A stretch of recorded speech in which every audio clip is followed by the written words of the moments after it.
저희가 이제 이 시간에는 아주 재미있는 서해사에 있어서 가장 중심에 있는 그러한 시대로 들어갈까 합니다. 지난 시간에 우리가 서한 시대에 그 어지러웠던 주나라 말기 춘추 전국 시대와 진나라, 이 진나라 때 그 오랜 어떤 동탕의 그 시간을 메꾸기 위한 방법으로서 유학을 국책으로서 삼았었단 말이에요. 그런 유학 정신이 서예로서 표현된 것이, 글씨로서 표현된 것이 바로 우리가 저기 있는 고예라고 하는 글씨입니다. 저 시대는 예와 도를 빼놓고는 설명할 수가 없습니다. 그러니까 우리 이 한나라라고 하는 나라는 도를 제외하고는 설명할 수가 없어요. 이 도는 바로 유학의 도이겠지만 다른 표현으로 한다고 한다면 천도입니다. 천도를 항상 근간에 놓고 하늘의 도를 어떻게 이 땅 위에 학문적으로 아니면 나 자신에게 실현시켜 나가고 승화시켜 나갈 것인가 하는 아주 절대절명의 어떤 그런 목표를 가지고 있었단 말이에요. 그렇기 때문에 모든 이와 같이 도를 내가 행동으로서 드러내는 것이 바로 예였단 말이에요.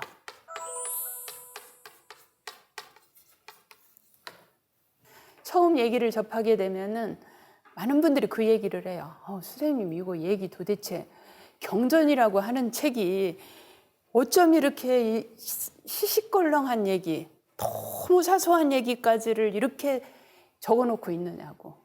말을 할 때는 어떻게 하고, 위도를 하고, 물건을 줄 때는 어떻게 하고, 걸음걸이는 어떻게 하고, 소리는 어떻게 하고, 정말로 자세하게 그렇게 기록하고 있습니다. 이와 같은 건 뭐냐면, 도라고 하는 것은 저와 같이 거창한 일을 통해서 도를 실현하는 게 아니라 내 일상생활을 통해서 우리가 알고 있다시피 효제자라고 하는, 부모님께 효도하고 형제간에 우애하고 이와 같이 아랫사람 사랑하고, 이 가운데 모든 도가 다 들어있습니다. 그것으로부터 출발해요. 그 효제자를 통해서 나의 명덕이 밝혀지게 되면, 밝아지게 되면 그것을 통해서 이제 사회에 나가면 사회에 쓰고, 또 국가에 나가면 국가에 쓰게 된단 말이에요. 그래서 유학에서는 우리 모든 것은 이와 같이 명덕을 통해서 실현이 되는데, 이 명덕은 어떻게 내가 명덕을 닦아나가야 되느냐, 그거를 이야기하면서 치곡을 이야기합니다. 아까 얘기의 공예편에서 아주 상세한, 아주 자질구레한 얘기까지 그렇게 이야기해 놓는 것처럼, 치곡이라고 하는 것은 내가 눈을 뜨면 그때부터 모든 한 가지 한 가지에 정성을 들이는 거예요. 이와 같이 치곡을 통해서 한 가지 한 가지를 내가 이와 같이 하게 되면은 내가 정성을 들이지 않고는 치곡을 할 수가 없어요. 그래서 한 가지 한 가지에 매사 이와 같이 정성을 다하게 되면은 내 안에 인의예지라고 하는 그야말로 본성이 자리를 잡게 됩니다. 그게 형입니다. 그래서 내가 이 말을 할 때나 행동을 할 때나 이 형이, 내게 있어진 이 형이 바로 내가 말을 하든 사람을 만나든 어느 자리에 가더라도 저 형, 내게 잡혀진 인의예지라고 하는 내 본성이 드러나게 되는 거예요. 그러면 이렇게 되게 되면, 저가 되게 되면은 우리는 자연스럽게 명덕이 실현되는 거예요. 그래서 이와 같은 우리가 궁극적인 목표인 나의 명덕을 실현하는 방법이 바로 치곡을 통해서 하는 거란 말이에요. 효제자를 통해서 해요. 그러면은 그러한 정성스러움은 예술에 그대로 반영되게 됩니다. 서예라고 하는 것은 우리가 서여기인 이렇게 이야기합니다. 서와 더불어서 이와 같이 글씨와 더불어서 그 사람은 똑같은 것이다. 사람과 더불어서 이 글씨는 같은 것이다. 이렇게도 이야기합니다. 같을 여자를 써가지고 글씨와 그 사람은 같다. 이렇게도 이야기해요. 그 조그마한 깍두기 노트에 글씨를 쓰게 되면은 부모님들이 늘 그러셨어요. 얘야, 글씨를 반듯반듯이 써야 되는 것이다. 늘 그렇게 이걸 가르쳐 주셨단 말이에요. 글씨를 반듯반듯하게 써야 된다고. 그거를 그때는 저희가 몰랐었는데 지금 생각해 보면 그거보다 좋은 교육이 없습니다. 그거는 바로 뭐냐면 글씨를 반듯반듯하게 쓰기 위해서 우리가 노력하고 연습을 한다고 하는 것은 내 행위를, 나의 본성을 이와 같이 반듯하게 자리 잡게 만들기 위한 그보다 좋은 방법이 없어요. 저희가 서예 심리치료를 할 때 많이 쓰는 방법입니다. 오히려 지금은 그거를. 그래서 저와 같이 아까 지금 이 글씨가 아까 서한 시대에 백성들이 오랫동안 동탕의 시기를 거쳐서 모두가 다 안정됨이라고 하는 걸 모르고 이 춘추 전국 시대부터 진나라 때까지 지냈단 말이에요. 그래서 한나라가 들어서면서 유학을 국책으로 삼으면서 이와 같은 글씨를 쓴 것은 어떨 것 같으세요? 백성들의 정서를 이와 같이 반듯하게 잡아가는 겁니다. 반듯하게 잡아가는 데 있어서 예술보다 좋은 게 없어요. 그러면 저와 같이 저 시대는 예를 숭상하고 이 백성들에게 예학을 중시했고 예를 가르치려고 노력을 했고 그랬기 때문에 저 시대에 쓰여진 글씨가 저렇게 나와지는 건 당연하죠. 저렇게 반듯반듯하고 또 군더더기를 안 붙이는 거예요. 어떤 형식을 아름답게 꾸미기 위한다거나 이런 걸 하지 않는 거예요. 꼭 필요한 부분만 하면서도 굉장히 절제되어 있습니다. 저게 바로 그 시대의 예술을 우리가 한눈으로 볼 수 있는 거죠. 그래서 서예는 지금 각골문부터 시작해가지고 금문, 소전체, 그 다음에 지금 고예체입니다. 저 고예체까지 우리가 살펴보면은 그 시대의 예술이 저렇게 표현되었구나. 그 시대의 정서가 저렇게 예술로서 드러나고 있구나 하는 거를 여실히 우리가 알 수 있습니다. 그래서 서한 시대는 저와 같이 간독과 백서가 주요 서사 재료였다고 한다면 이제 동안 시대에 오게 되면은 종이라고 하는 게 나오게 됩니다. 이건 아주 획기적인 일이에요. 종이가 하나 나옴으로써 뭐가 되느냐? 이제 거기에 쓸 수 있는 붓이 바꿔지게 됩니다. 계량이 되어지겠죠. 붓이 계량이 돼서 아주 부드러운 연호붓이 나오게 됩니다. 연호붓이 나오게 되고 또 연호붓만 나오는 게 아니에요. 이제 입자가 아주 고와지게 됩니다. 그럼 단순한 종이의 개발에 그치는 게 아니라는 거죠. 모든 문방사우 전체에 획기적 발전을 이룩하게 됩니다. 종이 하나가 나옴으로 인해 가지고. 그래서 종이, 붓, 먹, 벼루 이게 다 발전을 하게 되는 거예요. 그 다음에는 어떻게 될 것 같으세요? 이제 글씨를 어떻게 쓰면 잘 쓸까? 이거를 이제 본격적으로 연구하기 시작합니다. 글씨가 달라지면서 예술적으로 어떻게 하면 아름다울까? 어떻게 쓰는 게 아름답게 쓰는 것일까? 우리가 이와 같은 곳에 관심을 갖기 시작하면서 여기에 보면은 그 시대에 맞춰서 비갈이 성행하게 됩니다. 비갈이라고 하는 것은 우리가 비는 네모 반듯한 걸 비라고 하고요. 갈이라고 하는 것은 자연스러운 도루 형태, 둥글거나 이런 부정형적인 그러한 도루 형태를 쓰는 걸 갈이라고 합니다.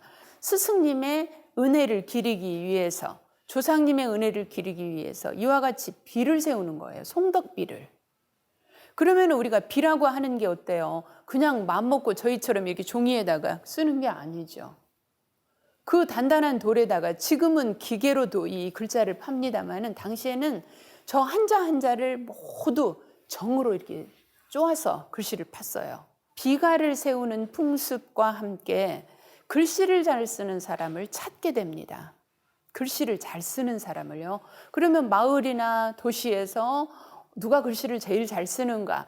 이 사람을 찾아서 그 사람으로 하여금 이 글씨를 부탁해서 쓰도록 하는 거예요. 그러면 그렇다고 한다면 이때가 되면은 뭐가 되느냐? 글씨를 본격적으로 이제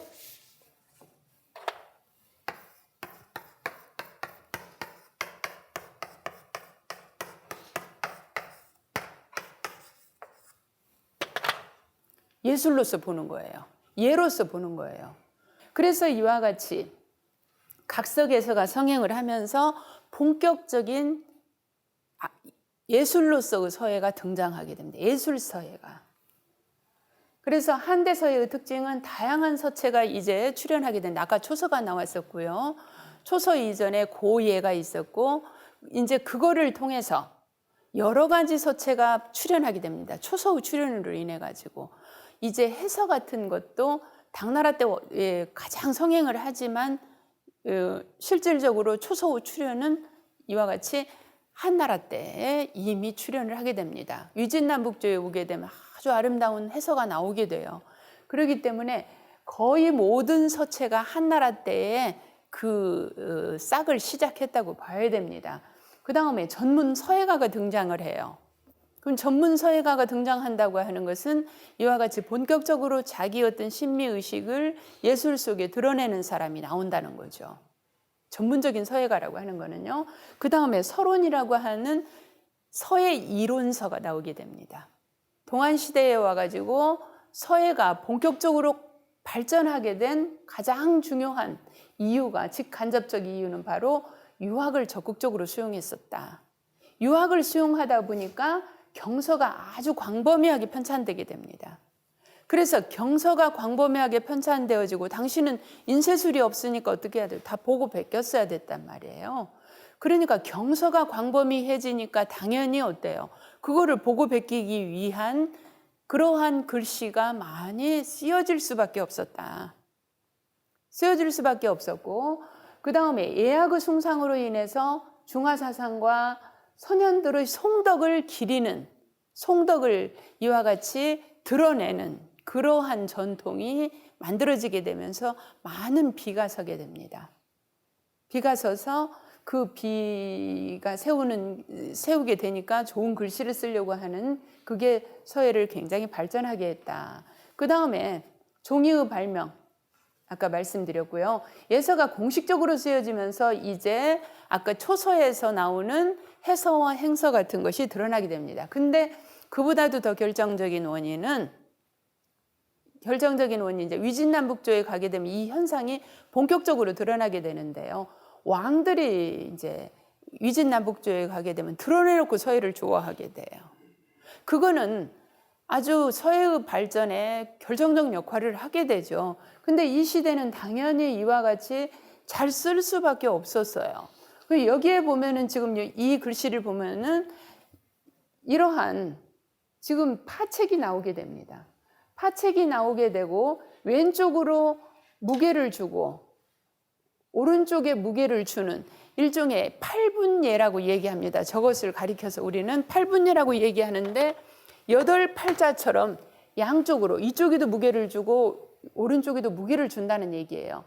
이와 같이 8팔자를 쓰듯이 쓴다 그래서 우리가 팔분예라고 이 얘기를 해요. 이게 이제 동안시대에 성행했던, 지금 저 애기비체를 제가 여기다 넣어놨는데 저와 같이 실질적으로는 획은 상관이 없는데 이쪽으로 이렇게 무게를 주는 거예요. 이쪽에 무게를 줘서 지금 이 획을 보면 가장 정확하게 양쪽으로 무게를 줘놨죠. 이렇게 왼쪽과 오른쪽에 8팔자를 쓰듯이 저와 같이 아름다움으로 꾸몄단 말이에요. 글씨를 장식적으로 꾸미는데 그 아름다움이라고 하는 거 우리 한번 생각해 볼 필요가 있습니다. 무엇을 아름답다고 봐야 되느냐. 우리가 저 시대에는 저게 굉장히 아름답다고 봤단 말이에요. 그러면은 저 시대에 무엇이 저와 같이 양쪽으로 8팔자처럼 꾸미는 것을 최고의 아름다움으로 여겼겠는가 하는 겁니다. 이 시대는 한나라 때는 유학이라고 하는 것이 사상에 가장 기저에 있었단 말이에요. 도가 아니면은 저 시대는 이야기를 꺼내지를 못했던 시대예요. 그렇기 때문에 유가역이라고 하는 게, 주역이라고 하는 게 바로 음양에서 모든 게 출발하게 됩니다. 그러면은 음양이라고 하는 것을, 음양의 조화라고 하는 걸 최고의 아름다움으로 여겼던 거예요. 그러니까 궁극적인 아름다움을 음양의 조화에 놓았던 겁니다. 그래서 8 팔자처럼 저렇게 음양의 조화를 맞춘, 그 다음에 어느 한쪽이 올라간 반드시 한쪽이 내려오고 이와 같이 음양의 조화를 맞추는 글씨를 가장 아름다움으로 여기게 됩니다. 저 시대는 많은 비들이 지금 현재 남아 있습니다. 지금 우리가 한나라 때의 비가 약 310개 정도 남아 있다고 얘기를 해요.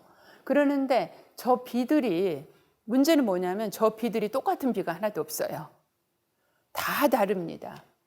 다 다른 건 왜 그러느냐? 당시에 이제 본격적으로 서예가가 등장을 했는데 그 당시의 서예가들은 이게 법칙이다 하고 쓰지 않았단 말이에요. 그래서 이와 같이 예기비를 썼던, 이 한나라 때의 예서를 썼던 사람들은 본격적으로 이렇게 음양의 조화를 맞추는 걸 최고의 아름다움으로 여겼지만 모든 서예가들이 썼던 형식은 다 다릅니다. 달라서요. 지금 제가 뭐 많이는 넣지 않고 대표적으로 이렇게 차이가 나는 글씨만 넣었어요. 300개의 비가 다 다른데 그거를 올려놓을 수가 없어서. 그러면은 아까 지금 여기에서 이 예기비라고 하는 이거는 지금 예기입니다. 그러면은 우리가 얘를 하늘의 제사를 모시기 위해서 만든 기물을 만들어 가지고 거기에 글을 붙였다고 하는 말이죠. 지금 예기니까. 그러면은 지금 요 글씨하고요, 이 글씨하고 느낌이 어떠세요? 전혀 다릅니다. 똑같은 예서인데도 불구하고 아까는 좀 더 규격적이죠. 그리고 더 장중하죠. 근데 여기는 어때요? 아까보다 조금 부드러워요. 파책이 조금 약하고, 그러면서 여기서도 보면은 지금 이와 같이 왼쪽으로 쭉 뻗어놨어요. 뻗어서 아까 글씨에 비해서 방한 느낌이 들어간 게 아니라 조금 부드러운 느낌이 들어가죠. 그래서 글씨마다 저와 같이 어떤 일정한 형이 자기 나름대로의 어떤 그러한 아름다움을 구사하고 있다. 파책을 아까 예기비서처럼 이와 같이 강하게 칼날같이 자른 것처럼 저렇게 하지 않고 여기서는 굉장히 부드럽고 여유 있고 아름답죠. 이건 이제 장천비라고 하는 비입니다. 근데 이 글씨는 어때요? 아까치보다 더 지금 강하게 보여집니다. 강하게 보여지고 글씨가 네모 반듯반듯해집니다. 반듯반듯해서 그러면서도 파책도 아주 강하고 거의 네모진 형태의 글씨를 쓰고 있습니다. 이게 이제 많이 쓰이는 사신비라고 하는 글씨입니다. 아름다우면서도 격조가 있고 그렇습니다. 그래서 지금까지 우리가 몇 가지 지금 제가 안 봤는데요. 몇 가지 안 보는 이 글씨들이 다 그 형태가 지금 각자의 특징을 지니고 있다는 거죠. 그래서 저와 같이 동안시대에 오게 되면은 예서가, 입비가 성행하면서 본격적으로 예술서, 그래서 우리가 서예를 어느 시대부터 서예로 봐야 되느냐. 본격적인 서예술로서의 표현은 동안시대의 글씨로부터 봐야 된다 하고 이야기를 합니다. 그러면은 먼저 여기 이 동안시대의 예서를 우리가 시피를 한번 해서 같이 비교해서 보고 그렇게 하고 위진남북조를 넘어갈까 싶습니다. 위진남북조에 가게 되면 이제 글씨가 완전히 달라지기 때문이에요.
글씨가 이렇게 이제 장식적으로 꾸며지게 됩니다.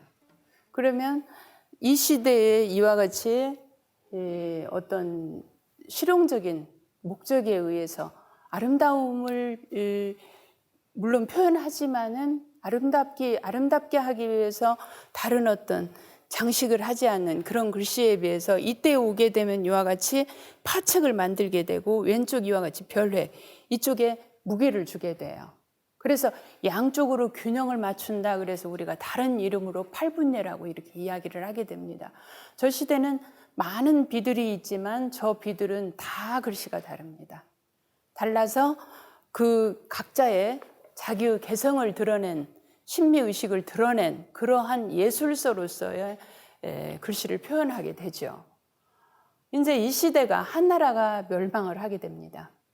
그러면 한나라는 이와 같이 나라가 안정되고 이렇게 할 때는 예교가 성행하고 유학이 존숭되어지고 이렇게 했던 나라가, 한나라가 환관들이 득세하고 지방 토족들이, 호족들이 이와 같이 그 권력을 차지하고 이렇게 하면서 결국은 한나라가 멸망을 하고 이제 조조가 적벽강에서 세상을 떠나고 조비에 의해서, 아들 조비에 의해서 다시 위나라가 들어서게 되죠. 위초구라고 하는, 그러니까 유비와 손권과 이 세 나라가 서게 됩니다. 그때가 이제 우리가 삼국이라고 이야기를 하죠.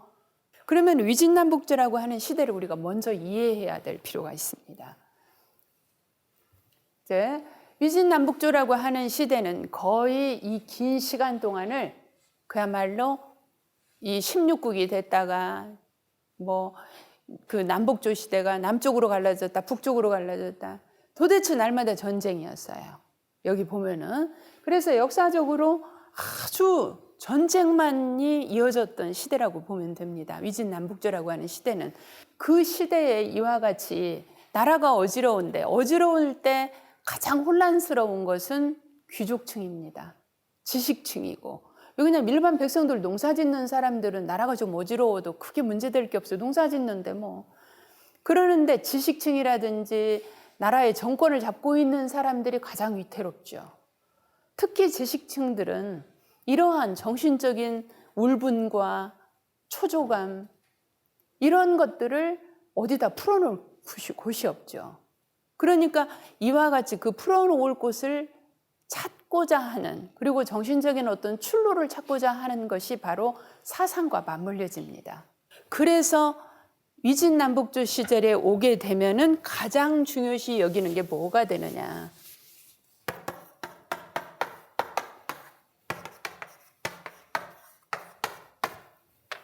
신운이라고 하는 겁니다.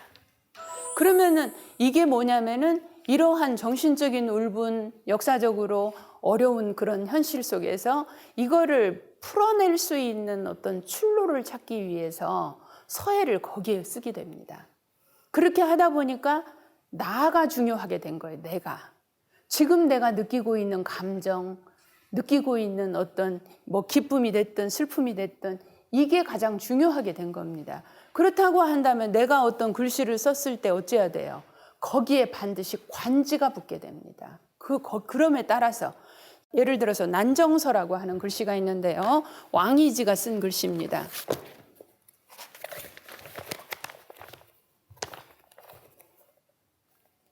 그 유명한 왕이지의 난정서예요. 우리가 고문진보에도 보면 이거 난정기라고 그래서 나옵니다.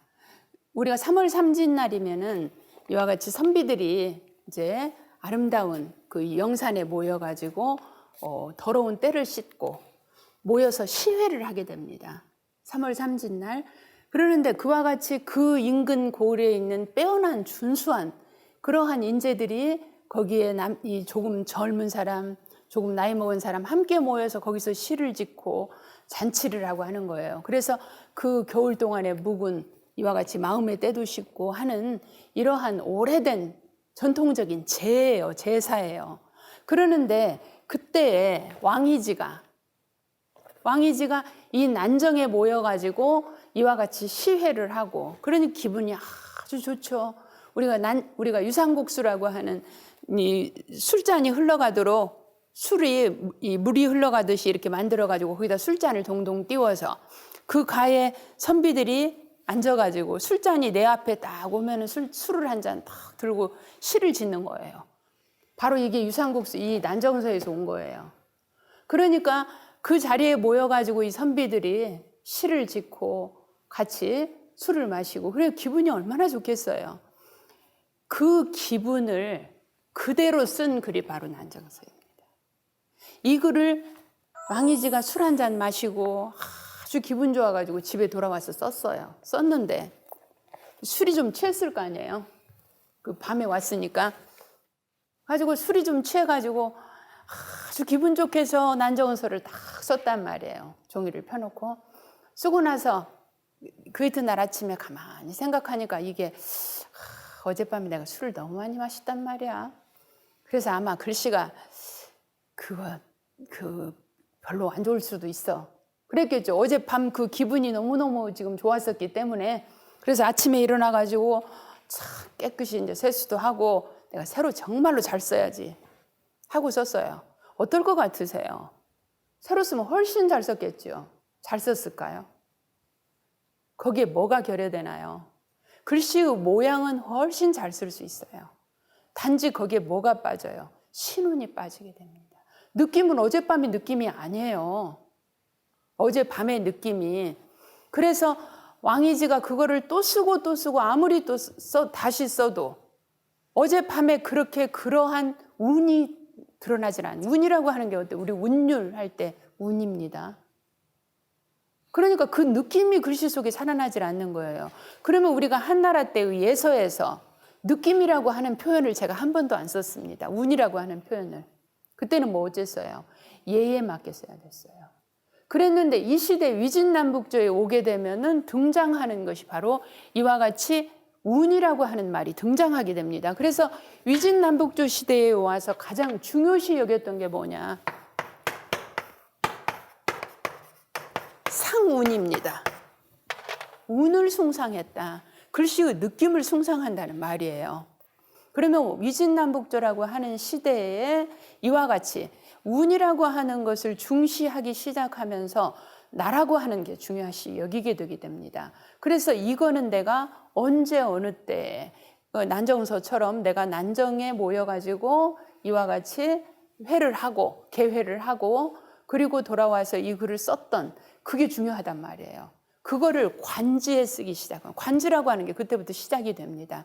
그리고 거기에다가 반드시 쓴 사람이 누군지 내가 썼으니까 나를 거기다 표현을 해야죠. 이건 내 느낌이니까.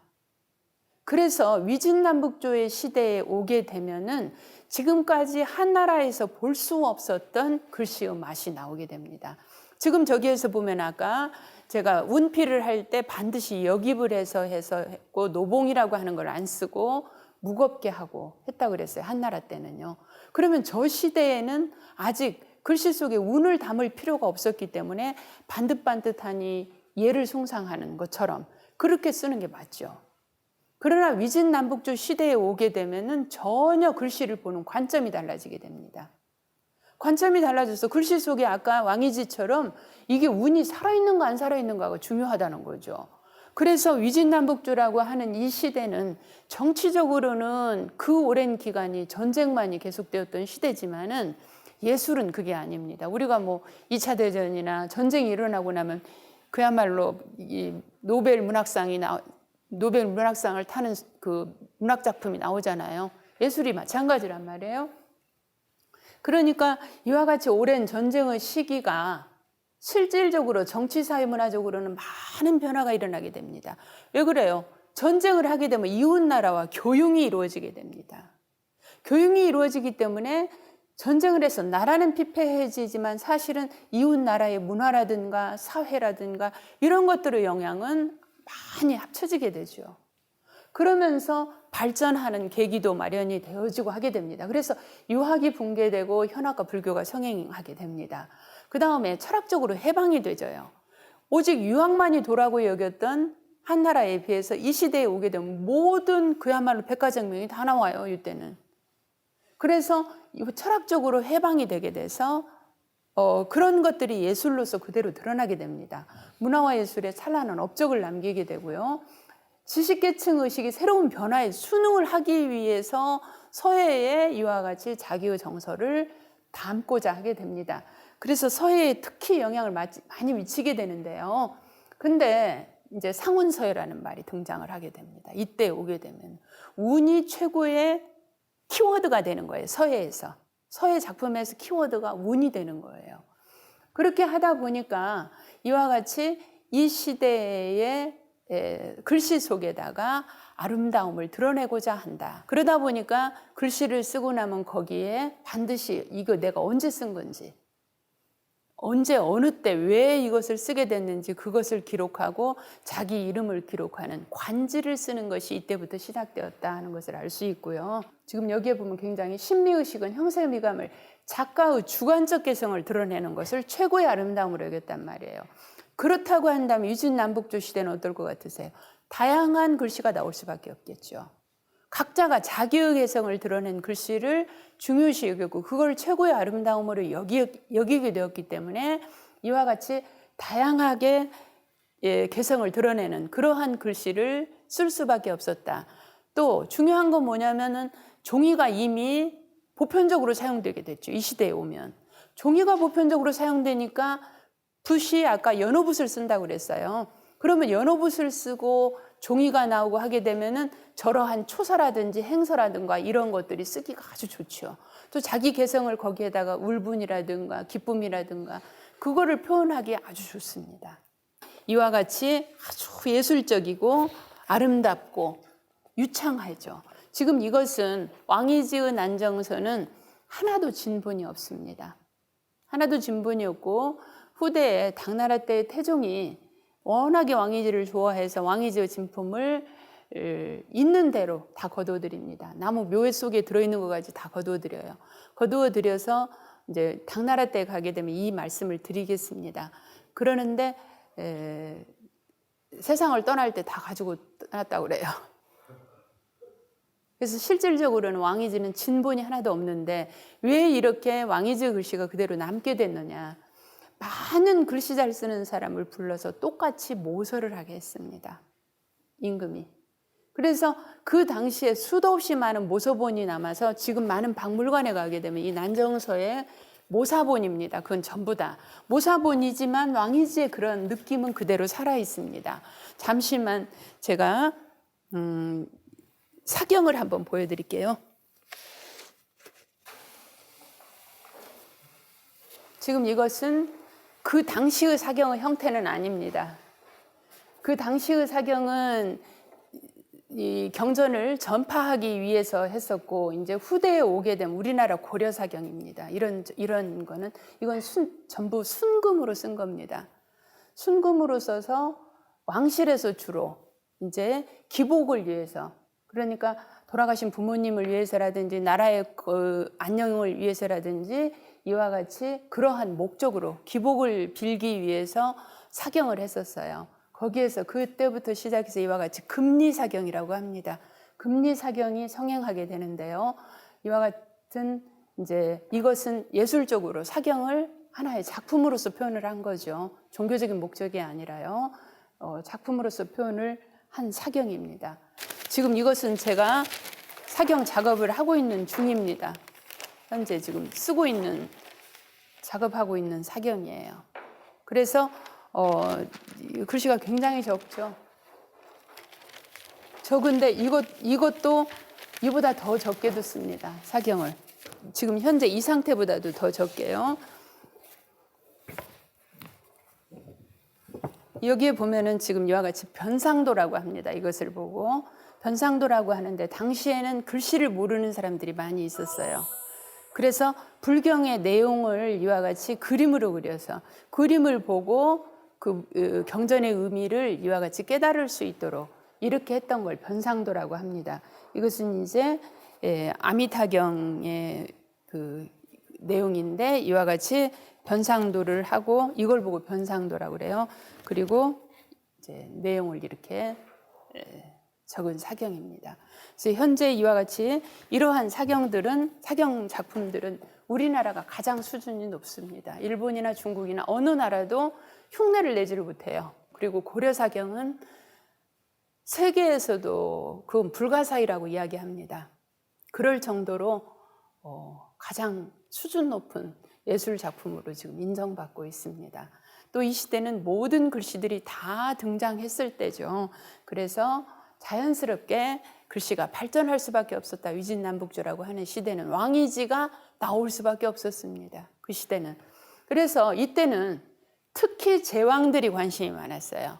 왕이 직접 서예를 아주 좋아해서 많이 썼던 왕들도 있었고, 왕이 이와 같이 서예라고 하면은 그냥 그랬던 시대예요. 그러다 보니까 당연히 서예가들이 대접을 받을 수밖에 없었고, 또 글씨를 잘 쓰는 사람들을 왕이 전국에 있는 글씨 잘 쓰는 사람을 모아들여요.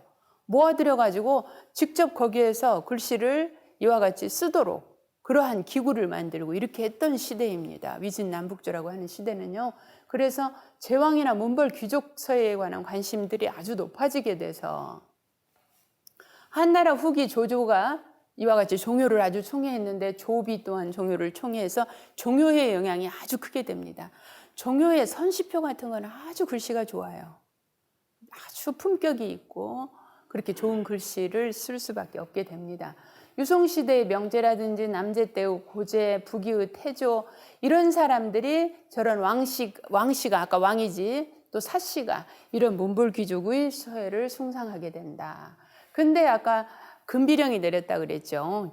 이와 같이 조조의 금비령이 내려지면서 실질적으로 밖으로 비를 세우는 것은 이제 금해지고 그게 묘지명과 조상기는 이제 불교의 이와 같이 불상을 만들고 거기에다가 그 글을 쓰는 것을 조상기라고 합니다. 저와 같은 조상기가 많은 조상기 작품이 나오게 되죠. 조상기가 나오게 되고 묘지명이 많이 나오게 되는데 이 묘지명은 아까 말씀드렸듯이 어떤 형식적일 필요가 없었던 거예요. 그러니까 자기의 개성을 충분히 드러낸 글씨를 쓸 수밖에 없죠. 이 묘지명이. 근데 이때까지만 하더라도 이 땅속에 묻혀 있으니까 처음에는 발견이 안 됐죠. 후대에 이와 같이 묘지명이 하나씩 발견되면서 아주 관심을 집중하게 합니다. 왜 그러냐면 그동안에 모두가 형식에 매여져 있는 글씨, 왕이지의 틀에서 벗어나지 못하는 글씨만 보다가 갑자기 너무 자연스러운 글씨를 보게 되는 거예요. 그래서 저 묘지명 서체가 나오면서 쓴 사람마다 개성이 다른 거예요. 저기에는 예서의획도 들어있고 해서의획도 들어있고 초서의획도 들어있고 각자 쓴 사람마다 이와 같이 다른 개성을 그대로 남겨져 있는 묘지명이 또 땅속에 묻어놓으니까 풍화작용을 안 입은 거예요. 그래서 온전한 상태의 비들이 많이 발견이 돼가지고 서예를 새로운 면모로 발전하게 하는 역할을 하게 됩니다. 저 묘지명이요. 이게 아까 제가 종효 얘기했죠. 조조와 조비가 사랑했던, 아꼈던 인물입니다. 근데 지금 이 글씨는 이 시대가 아까 우리가 북위 시대란 말이에요. 그러니까 한나라가 멸망하고 한나라 때부터 시작해서 서예 활동을 했던 인물이거든요. 그래서 주로 서예가로서는 위나라 때 한나라가 멸망하고 위나라 때 활동을 했던 인물인데 오늘날의 해서 같은데 어떠세요? 참 품위가 있죠. 저게 이제 북위 시대의 해서인데 저렇게 아름답게 아주 잘 썼습니다. 종효가. 그 다음에 이건 장맹용비라고 하는 건데 어떠세요? 저게 북위체인데 이거는 다 예서획입니다. 지금 이런 획들이 해서이기는 해서인데 지금 우리들이 보는 해서는 해서인데 이 획들이 다 예서획을 쓰고 있어요. 그러니까 예서를 썼던 시대에서 이제 넘어오면서 저런 해서적 형태로 글씨를 표현한 것일 뿐이에요. 그래서 이거는 이 왕순이가 쓴 백원첩이라고 하는 글씨입니다. 이제 저런 글씨를 우리는 행서라고 이야기를 해요. 행서. 그러니까 우리가 길을 걸어간다. 걸어가는 건 어떤가요? 아까 우리가 해서처럼 발을 해자, 법해자처럼 반듯하게 서 있는 게 아니라 걸어간다. 걸어갈 때는 때로는 빨리 걷기도 하고 천천히 걷기도 하죠. 이와 같이 글씨 속에 운을 담아서 쓰는 글씨입니다. 그래서 저 진나라 때 왕순이라고 그래서 자기 이름을 저렇게 써놓은 거예요. 작품에다가. 저것은 저 시대가 만들어낸 것입니다.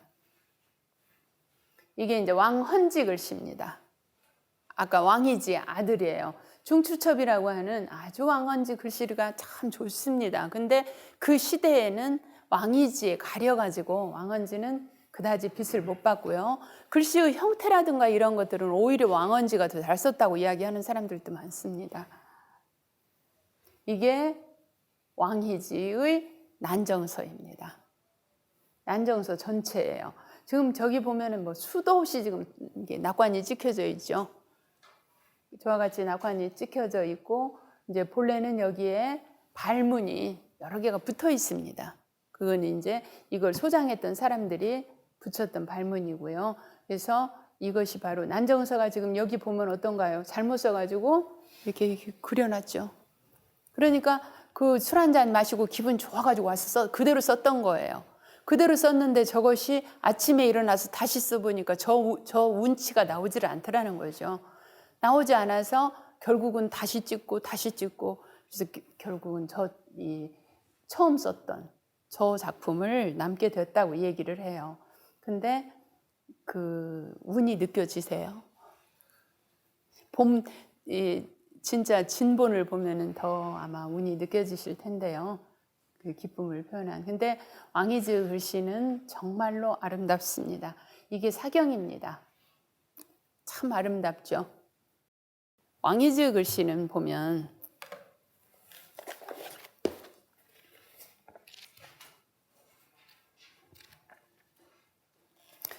이렇게 당시에 왕이지가 있던 그 지역은 아주 먹을 게 풍부하고 그러니까 풍류가 넘쳐나던 곳입니다. 그러다 보니까 글씨 속에 그리고 왕이지는 아까 우리가 왕가 특히 그 최고의 대접을 받던 그런 귀족 집안입니다. 그렇기 때문에 글씨 속에 글씨가 이렇게 노봉을 지금 많이 쓰고 있어요. 노봉을 많이 쓰고 있고 아까 운을 숭상하다 보니까 그 운을 이어가고 하기 위해서 운치를 굉장히 중요시 여기고요. 또 글씨가 유창합니다. 그래서 이 왕이지 글씨를 저희들이 이제 행서를 공부할 때 가장 모본으로 삼죠. 왕이지 글씨를. 왜 이와 같이 모본으로 삼느냐? 왕이지 글씨 왜 모본으로 삼느냐면 왕이지는 그 시절에 진나라 때 글씨이지만 이 속에는 모든 법칙이 들어 있습니다. 가장 기본적인 법칙이. 그러니까 우리가 아름다움이라고 하는 것은 때로는 그런 질서정연한 정제된 아름다움도 있지만 변화의 아름다움도 있습니다. 근데 변화의 아름다움이 아니라 규칙을 잘 지킨 아름다움이에요. 그래서 글씨를 처음 행서를 공부하는 사람들이 이것으로 공부하게 되면 기본법을 익히기가 좋다는 거죠. 여기에서 다음 시간에 우리가 할 해서가 나오게 됩니다. 당나라 때의 글씨가.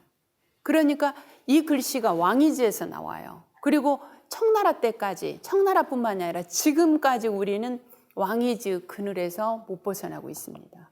모두가 이렇게 왕이지를 글씨의 성인으로서 저희들이 추앙을 하고 그렇게 하는 이유가 정말 그 글씨를 여기 보면은요, 이 시자를 가지고 말씀을 드릴게요. 이 시자를 가지고요. 그러면 이게 이제 동진시대의 글씨인데 지금 여기 보면은 보일시변에 이 획을 밑으로 쫙 내려놨습니다. 내려서 위로 많이 올려놨어요. 왜 그랬겠어요? 볼견이 내보내려고. 볼견을 이렇게 내보내려고 한 거예요. 그래서 이 획하고 볼견의 이 획을 이렇게 맞춰놨습니다. 이러한 원칙이 왕이지처럼 정확한 게 없어요. 그래서 왕이지를 공부할 때 이러한 결구의 원칙을 이해하고 공부를 하게 되면 왕이지를 빨리 쓸 수 있습니다.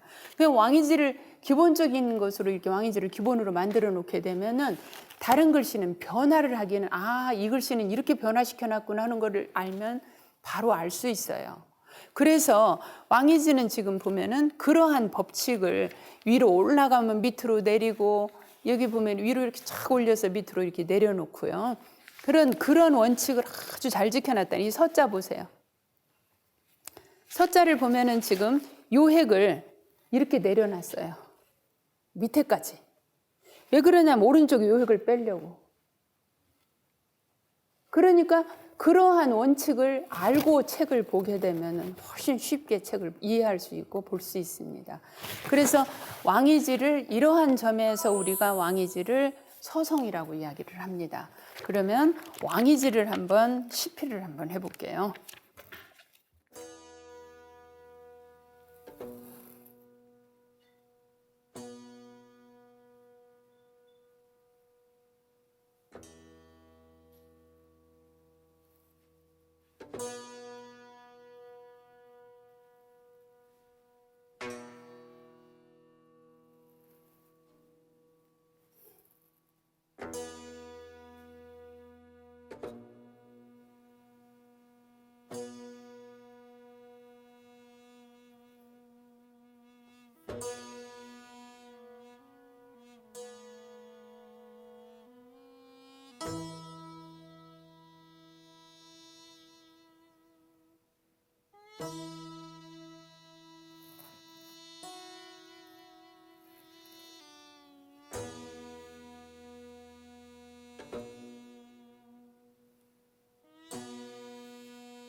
제가 나름대로 왕이지를 표현해 본 것이니까 이제 한계는 있겠죠. 그러는데 글씨의 형태가 저 시대에 오게 되면 왕이지에 오게 되면은 그 왕이지는 그 이전에 위부인이라고 하는 어려서부터 가학으로 아버지가 서예가였고 두 분의 숙부가 서예가였고 그래서 어려서부터 모든 그 좋은 법첩들을 다 볼 수 있었겠죠. 명문가였기 때문에. 그래서 좋은 가정교육을 그렇게 받을 수 있고 선천적으로 그 재능을 타고났고 또 그 이전에 전서라든가 이런 것들을 충분히 섭렵한 가운데서 나와진 글씨입니다. 근데 여유로우면서도 세련되고 그러면서도 그 가운데 아직 방만하지 않는, 방종하지 않는 이렇게 절제된 아름다움 같은 것을 그 운을 드러내면서도 충분하게 그렇게 드러냈던 그야말로 서성이라고 볼 수 있습니다. 오늘 저희가 한나라 때부터 시작해가지고 위진남북조까지 사실은 뭐 한 시대만 가지고도 저희가 한 학기를 합니다. 그러니까 그러는데 지금 너무 이게 짧은 시간에 한 시대를 거슬러서 지금 이렇게 몇백 년의 시대를 거슬러서 왔습니다. 어떠세요? 지금 해보시니까 참 예술이라고 하는 것이 저렇게 그 사상과 그 시대의 역사와 문화와 이렇게 밀접한 관계가 있구나 하는 것을 알 수 있죠. 그래서 다른 장르의 예술보다도 특히 서예가 그렇습니다. 저렇게 단순한 선으로서 표현하는 것이기 때문에 더 분명하게 그러한 정서들을 더 표현할 수 있었지 않았을까 하는 생각이 듭니다. 그래서 이상 제가 한나라부터 시작해가지고 서한 때의 고예, 그 다음 그 시대에 성행했던 초서, 물론 제가 이제 초서를 그 시대뿐만이 아니라 당나라 때의 초서까지 보여드렸습니다만은 초서가 성행하였다. 그 다음 후한 때에 팔분예가 성행하였던 이제 본격적인 예술로서의 서예가 등장하게 된다. 그 다음 유진남북조 시대가 보니까 역사적으로 그와 같이 동탕의 시대를 겪으면서 운이라고 하는 거, 자신의 개성이라고 하는 거, 나의 글씨라고 하는 이와 같이 자신만의 개성을 드러내는 글씨가 위진남북조 시대에 나오게 되면서 후대에 이와 같이 그 이후에 나타나는 모든 서예의 발전을 할 수 있는 기반을 위진남북조에 만들게 됩니다. 그 시대의 모든 예술의 발전을 이와 같이 할 수 있는 기반을 만들었다고 볼 수 있습니다. 장시간 동안 수고 많으셨습니다.